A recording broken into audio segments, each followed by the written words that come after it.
czcigodni bracia w kapłańskim posługiwaniu, siostry bracia życia konsekrowanego w roku szczególnym dla Was, który przeżywamy w Kościele katolickim, siostry bracia w Chrystusie, w sposób szczególny rodziny emigrantów, czy też imigranci przebywający czasowo, czy może już od dłuższego czasu i zamiarem pozostania w naszej ojczyźnie. Zanim przejdziemy do kwestii związanych z duszpasterstwem emigracji, z tym dniem, który przeżywamy, najpierw na chwilę pochylmy się nad Słowem Bożym, które dzisiaj do nas dociera. A jest to Słowo, które wzywa nas do otwarcia się na Boży głos, na powołanie, które Pan kieruje do każdego i każdej z nas.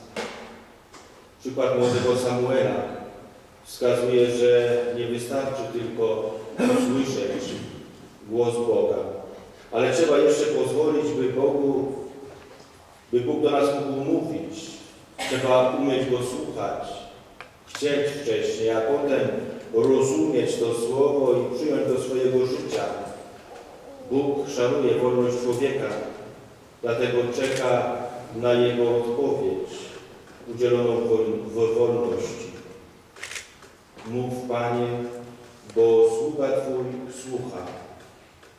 Znaczy, że pytam, czego chcesz ode mnie, co chcesz mi powiedzieć, jakie są Twoje oczekiwania w tym konkretnym słowie, w tym konkretnym wydarzeniu. Zauważmy, że bardzo często reagujemy zupełnie odwrotnie na słowo i znaki Boga, który nam się objawia. Jakże często mówimy, dlaczego się to stało, jesteśmy z tego niezadowoleni, uważamy, że nie powinno się to przytrafić w ogóle nikomu, a w sposób już szczególny nam. Kompletnie tracimy z oczu fakt, że Bóg chce nam coś powiedzieć. Zamiast się skarżyć, narzekać, mówiąc, dlaczego właśnie mnie to spotkało, powinniśmy wobec Słowa Bożego i wydarzeń, których może nie rozumiemy, pytać, Panie, co chcesz mi przez to powiedzieć? Jak się mam zachować w tej sytuacji? Czego ode mnie oczekujesz? Każda chwila może być i powinna być naznaczona tym błogosławionym otwarciem. Mów, Panie, bo sługa Twój słucha. Za psalmistą powtórzyliśmy w refrenie: przychodzę, Boże, pełnić Twoją wolę. Oto Syn Boży, posłuszny woli Ojca, przyszedł, aby pokazać mi, jak mam się zachować wobec Ojca, jaka ma być ofiara mojego życia, jaka ma być rzeczywistość i tonacja tego życia. Ma być właśnie taka. Przychodzę, Boże, pełnić Twoją wolę. I uzupełnienie, nieważnie tutaj w tej sytuacji są moje plany, nieważne moje zamiary, zupełnie nieistotne są oczekiwania, jakie mają wobec mojego życia także inni ludzie. Istotne i ważne są plany, jakie Bóg ma wobec mojego życia. Taką postawę trzeba nam przyjąć. Takiej postawy uczy nas ten, który przyszedł wypełnić wolę Bożą. Jezus Chrystus, uniżając samego siebie, przyjąwszy postać sługi, stał się posłuszny wobec woli Ojca. Drogi siostry i bracia, Bóg, który powołuje człowieka, zmienia nie tylko życie samego wybranego, ale także daje początek wydarzeniom ważnym w całej historii zbawienia. Powołanie nie jest sprawą prywatną. Młody Samuel stał się przywódcą duchowym narodu, prorokiem w okresie przejścia od plemiennej anarchii, można by rzec, do monarchii. Jego powołanie było też nową formą, pogłębioną komunikowania Boga z narodem wybranym. Czy jesteśmy gotowi słuchać Boga? Czy w pędzie codzienności dajemy Mu szansę przemówić do nas? Czy potrafimy się tylko może uskarżać na Boga, że o nas zapomniał, że milczy, że reaguje inaczej na nasze problemy niż my byśmy chcieli, albo według nas nie reaguje na nie? Boża wola często błędnie kojarzy nam się z jakimś ograniczeniem naszych planów, naszych zamysłów. Święty Jan natomiast w swojej Ewangelii, o czym słyszeliśmy przed chwilą, zanotował, że gdy apostołowie poszli za Chrystusem, On zapytał ich, czego szukacie. W tym pytaniu kryje się wielka troska o człowieka i jego pragnienia. Chrystus pragnie spełnić je, odpowiadając na szczere zapytania apostołów: nauczycielu, gdzie mieszkasz? On mówi im: chodźcie, a zobaczycie. To samo pytanie pada w tym momencie pod adresem każdego z nas. Jezus widzi każdego z nas i pyta: czego chcesz? Po co tu przyszedłeś? O co Ci chodzi? Czego szukasz? Jakie są Twoje oczekiwania, pragnienia Twojego serca? Widzimy, że to natychmiastowe pytanie, jakie postawił Chrystus uczniom, zaskakuje ich, nie wiedzą, można by rzec, co odpowiedzieć, ale odpowiadają niezwykle właściwie. Pytają: gdzie mieszkasz? I znowu pojawia się natychmiastowa odpowiedź Jezusa: chodźcie, a zobaczycie. Poszli więc i pozostali u Niego. Pytanie dzisiaj dla mnie: co ja uczynię z tym zaproszeniem?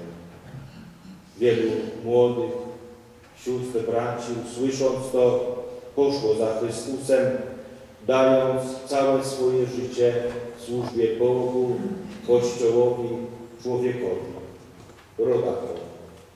W dniu dzisiejszym, drugą niedzielę po uroczystości Objawienia Pańskiego, jak słyszeliśmy, obchodzimy kolejny dzień migranta i uchodźcy, do którego zostaliśmy zaproszeni, by go świętować. Z racji przeżywanego dziś 101. Światowego Dnia Migranta i Uchodźcy, papież Franciszek wystosował orędzie do Kościoła zatytułowane Kościół bez granic, matką wszystkich. Sam będąc przecież synem włoskich emigrantów osiadłych w Argentynie, głęboko w sercu nosi los emigrantów i uchodźców. W lipcu 2013 roku udał się na Lampedusę, by spotkać się z uchodźcami i modlić się wraz z nimi za tysiącami tych, którzy utonęli podczas morskiej przeprawy. Przypomniał wtedy chrześcijanom i politykom europejskim, jak wielkie znaczenie dla Kościoła i Europy mają uchodźcy. A w orędziu kierowanym dziś do całego Kościoła papież apeluje, by na globalizację migracji zareagować globalizacją miłości.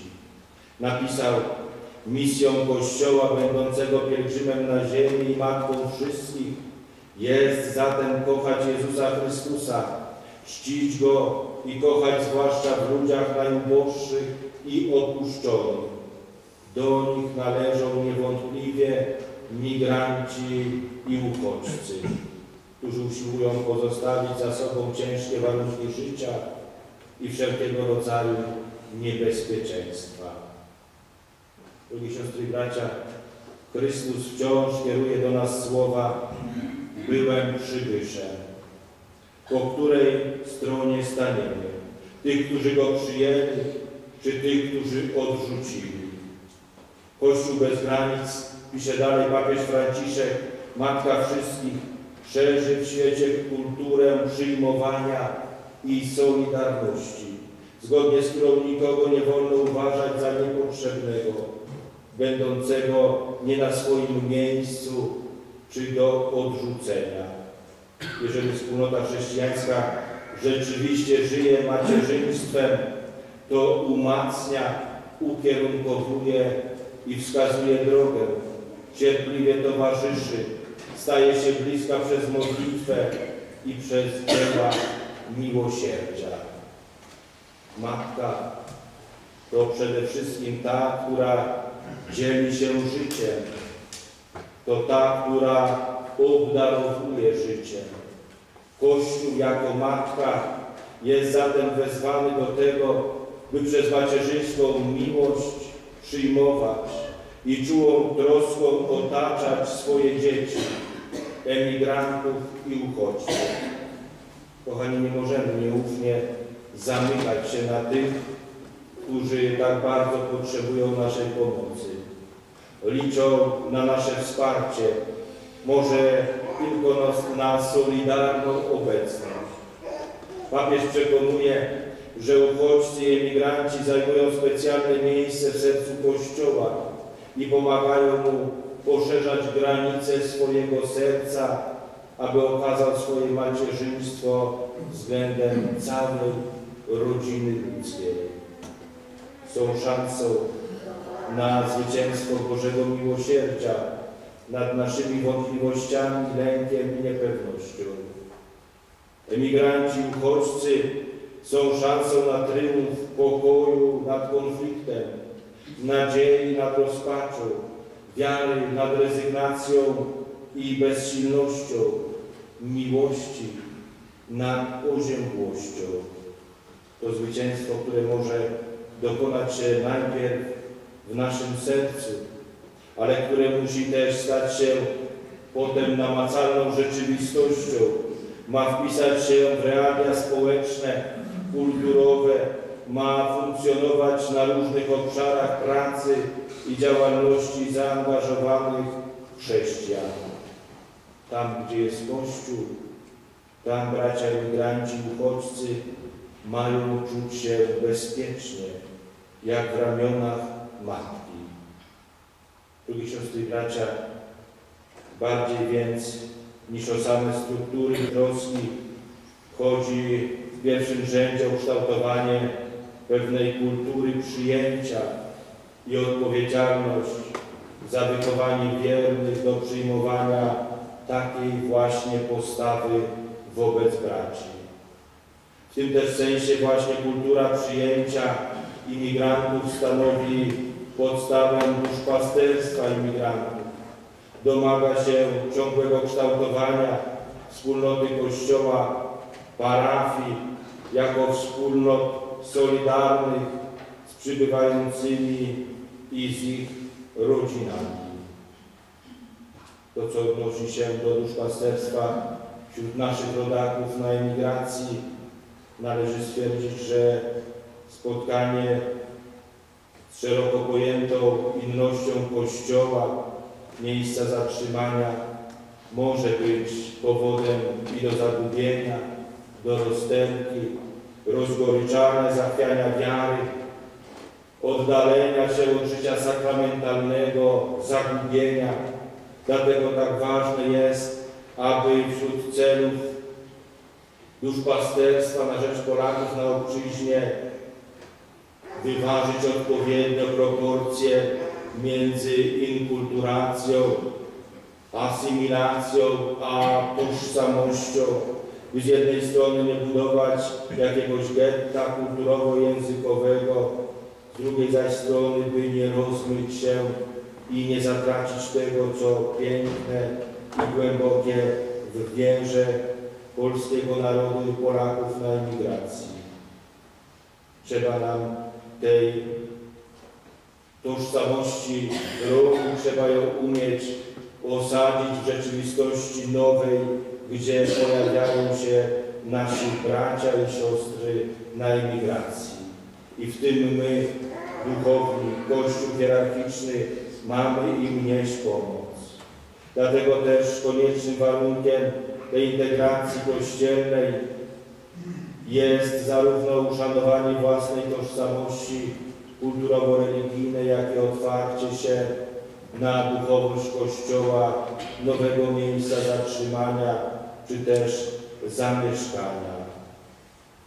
Duszpasterze polonijni Dostrzegając wielkie zróżnicowanie wśród Polonii tej sprzed dziesiątek lat, tej nowego pokolenia, które przed kilku laty wyruszyło w poszukiwaniu lepszych, bardziej godnych warunków życia, winni łączyć wszystkich i każdego z osobna z Chrystusem w Jego Kościele. Taki jest bowiem i taki też pozostaje nadal podstawowy cel zasadniczy duszpasterstwa działającego zarówno w kraju, jak i na emigracji. Wiemy dobrze, że to emigrowanie stawia wiele wyzwań, a także problemów. W tym roku trzeba nam mówić w sposób szczególny o problemach, jakie jawią się w życiu małżeńskim i rodzinnym, w rodzinach emigrantów, imigrantów, które narażone są często na rozluźnienie więzi, czy wręcz na rozkładanie się tych małżeństw. Emigracja przez sam fakt częstej czy ciągłej niemal rozłąki niesie wiele ze sobą niebezpieczeństw dla świętości życia małżeńskiego, dla wspólnoty rodzinnej. Są wśród nich niewątpliwie i te sytuacje, które wprost naruszają jedność i nierozerwalność życia małżeńskiego. Są także sytuacje motywowane chęcią czy wręcz koniecznością poprawy bytu materialnego rodziny, które jednak poważnie zaburzają naturalny obowiązek wychowania dzieci. Coraz częściej mówimy o zjawisku tzw. eurosierot, czyli dzieci wprost pozostawionych pod opieką starszego rodzeństwa, krewnych, pozbawionych często kontaktów rodzicielskich. Trzeba dziś także pamiętać o samotnie wyjeżdżających kobietach, często pozbawionych elementarnych praw, w wyniku czego przyjmowane są do pracy, jak mówimy kolokwialnie, na czarno, jako niewykwalifikowana siła robocza, a nierzadko same obok dzieci stają się ofiarami smutnego procederu, jakim jest handel ludźmi, o czym wspomina choćby papież Franciszek w orędziu na tegoroczny Światowy Dzień Pokoju. Tak więc, kochani, trzeba zwrócić uwagę na te wymiary i wiele innych życia, emigracji, imigracji. Trzeba dostrzegać te trudności, które się pojawiają i w duszpasterstwie uwzględniać najlepsze z możliwych metody, najwięcej wysiłków kłaść na to, aby zaradzić tym trudnościom. Nie trudno też dostrzec, że doświadczenie migracji wpływa także na rozluźnienie samego życia religijnego wyjeżdżających. Ten proces zagubienia, nieznajomości języka, odnalezienia się w środowisku sprawia, że procent uczestniczących w życiu sakramentalnym spada na imigracji jeszcze bardziej niż w ojczyźnie. Drogie siostry i bracia, w tym środowisku nie trzeba mi mówić o tym, jak wielkie dzieło pracy dla Polaków na emigracji jest prowadzone. Ilu kapłanów, ile sióstr zakonnych przechodzących przez formację tego domu służy Polakom na całym świecie. I tym, którzy od wielu dziesiątek lat znaleźli się po II wojnie światowej na obczyźnie, i tym, którzy w czasie Solidarności zostali niejako wyrzuceni poza granice państwa i ojczyzny, i tym, którzy po 2004 roku emigrowali w tzw. fali emigracji zarobkowej. Trzeba nam tę Polskę wciąż o nich włożyć. I nie wystarczy tylko niedzielna świąteczna msza. Trzeba także troszczyć się w miarę możliwości o to, aby to duszpasterstwo przybierało w miarę pełny wymiar przez katechizację, przez budowanie wspólnoty, przez podtrzymywanie tejże tożsamości i religijności, jednoczesnym włączaniem się w życie Kościoła lokalnego. Wydaje się, że polskie misje katolickie, które działają szczególnie w Europie, domagają się ciągle wzmocnienia. Nie do przecenienia pozostaje także praca duszpasterska wielu zgromadzeń i zakonów, a wśród nich niewątpliwie na pierwszym miejscu Towarzystwa Chrystusowego dla Polonii Zagranicznej. Z jego bogatą historią duszpasterskiego oddziaływania poza granicami kraju i zadaniami, które także dziś przed, jak mówimy, Chrystusowcami stają. Dlatego dzisiejszy dzień jest dniem wyjątkowym dla Towarzystwa Chrystusowego dla Polonii Zagranicznej. Zgromadzenia założonego, jak słyszeliśmy i wiemy przez sługę Bożego, wielkiego prymasa kardynała Augusta Hlonda, jednego z najwybitniejszych hierarchów Kościoła w historii Polski. Głównym charyzmatem zgromadzenia jest apostolat na rzecz rodaków przebywających poza granicami ojczyzny i państwa polskiego. Ta działalność duszpasterska, a w miarę możliwości także społeczna i kulturalna, jak również włączanie się w razie potrzeby w inne prace duszpasterskie Kościoła lokalnego, to główne zadania i kierunek misji tego zgromadzenia. Jego współzałożyciel, sługa Boży ojciec Ignacy Posacy i założyciel Zgromadzenia Sióstr Misjonarek Chrystusa Króla dla Polonii Zagranicznej, wzywał swych współbraci do gorliwej pracy na rzecz polskich emigrantów. Oni spodziewają się po nas, że my do tej pracy jak najlepiej się przygotujemy, pisał. Obyśmy nie zawiedli ich nadziei. Niech te rozważania was zelektryzują. Niech będą bodźcem, byśmy na nowo przejęli się hasłem wszystko dla Boga i Polskiej Rzeszy Wychodczej. Jasno wytyczony cel wymaga jasnych postaw, podejmowania nieustannie na nowo każdego dnia walki o to wszystko dla Boga i wszystko dla braci. W czasach ciągłych prześladowań, wojen, nierówności ekonomicznej, braku poszanowania godności człowieka, jego fundamentalnych praw, które tak wielu skłaniają do opuszczenia własnej ojczyzny, ci, którzy tak bardzo potrzebują towarzyszenia na drodze codziennych zmagań w walce o przetrwanie, o godne życie, o godną pracę, którzy wchodzą w realia nowych układów społeczno-kulturowych, muszą znajdować wsparcie, zwłaszcza wśród tych, dla których zasadą ukoronowania miłości Bożej staje się miłość bliźniego. To wasze w sposób szczególny i nas wszystkich zadanie, które trzeba podejmować z każdym dniem na nowo. Z Bożym błogosławieństwem, otwarci na Jego Słowo, na Jego łaskę, odkrywając z każdym dniem na nowo powołanie do tego, by być uczniem Chrystusa i świadkiem Jego obecności w świecie.